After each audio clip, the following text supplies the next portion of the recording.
the sequel to one of my favorite films of all time has finally come out, Fantasia 2000. This is what Walt Disney originally wanted to do. He wanted to continue the Fantasia legacy by having new movies come out. But since the first one didn't do so hot, they decided to scrap that idea. However, the popularity for Fantasia kept building, and they decided to finally do a sequel years later. It's fantastic, it's brilliant, it's stupid and lame. It's new and inspiring, it's old and's been done. It's a creative, magical experience. It's a complete sellout by every means of the word. So, as you can imagine, my emotions run pretty high with this movie. But, in keeping with the Disney tradition, the stuff that's good is really, really good. I guess the best way to go about it is just to talk about the segments. It starts off with Beethoven's Fifth Symphony, and they're trying to do what they did with the first film by having the abstract art try to match the music. At times it does, but for the most part, it's trying to tell a story. Like how there's this mama butterfly and this baby butterfly, and they try to get away from these evil black butterflies, and yeah, if it's trying to go abstract, why are you trying to put a coherent narrative to it? And on top of that, sometimes the coherent narrative doesn't match the music, so it doesn't even work in that sense. But it's got a few good visuals in there. Next we have the Pines of Rome with the flying whales. This is awesome. The CG makes the size and weight of the whales just look gigantic. It matches the music perfectly, and on top of that, it just builds and builds at the end. In fact, this probably would have been better as the last one, but you know, what can you do? The story of the Tin Soldier is okay, though like most Disney films, they change the ending around. It matches the music and manages to be a cute little fairy tale.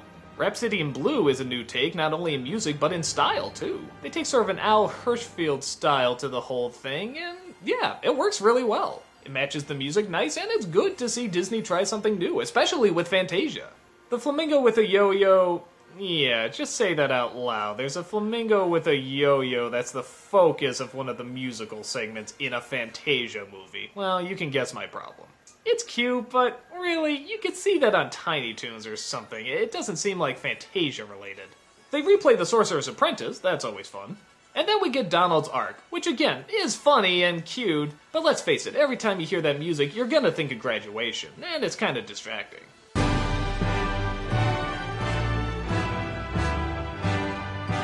It gets a few laughs though, so I guess it works fine. And the last one is the Firebird Suite. Again, some of Disney's best animation here.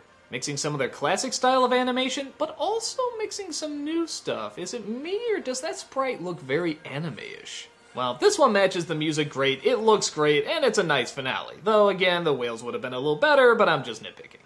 Unfortunately, we also have celebrity appearances. That's Steve Martin, probably at his worst. Could I have my violin, please? Ah, thank you. All right, boys, let's... Oh, sorry. Could I have another stick thingy, please? We also have Bette Midler, James Earl Jones, Angela Lansbury, Penn and Teller. Oh, for God's sake, Penn and Teller? Really? That's like when they invited Beavis and Butthead to the Oscars. Just something doesn't seem right here. Some of them can add a little bit of class and dignity, but most of them are just spending time either congratulating what a great movie it is, even before it's done, and the rest of them are just making really painful jokes. Oh, and camera back on me. Camera back on me. Yeah, the look on that woman's face says it all. The original Fantasia had a dignity to it, like they were gonna treat the audience seriously, like, hey, this was for adults, we're not gonna talk down to you. This is some of the greatest music ever written, we worked really hard on this, and we're gonna treat it that way. Here, it's right, Steve Martin! Could I have another stick thingy, please? So, on the whole, Fantasia 2000 is pretty hit and miss. But to be honest, the only major miss would probably be the celebrities. I can't think of any musical segments where I was just like, wow, that was awful. I mean, even the ones that aren't very good are just not very good by Fantasia standards. But they're still fine on their own. And as I said before, the stuff that's good is incredibly good. This is some of Disney's best animation in years. It allows them to just be creative, do what they want, just let the animation breathe. There's a sense that there wasn't as many limitations to this, and you know what? It really does show half the time. The other half, not so much. So honestly, despite its flaws, I still highly recommend it. Is it the first film? No. Do any of them meet the power or seriousness of the first film? No.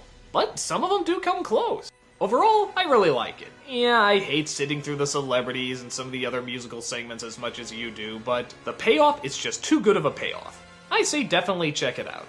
just have the fast forward button on standby.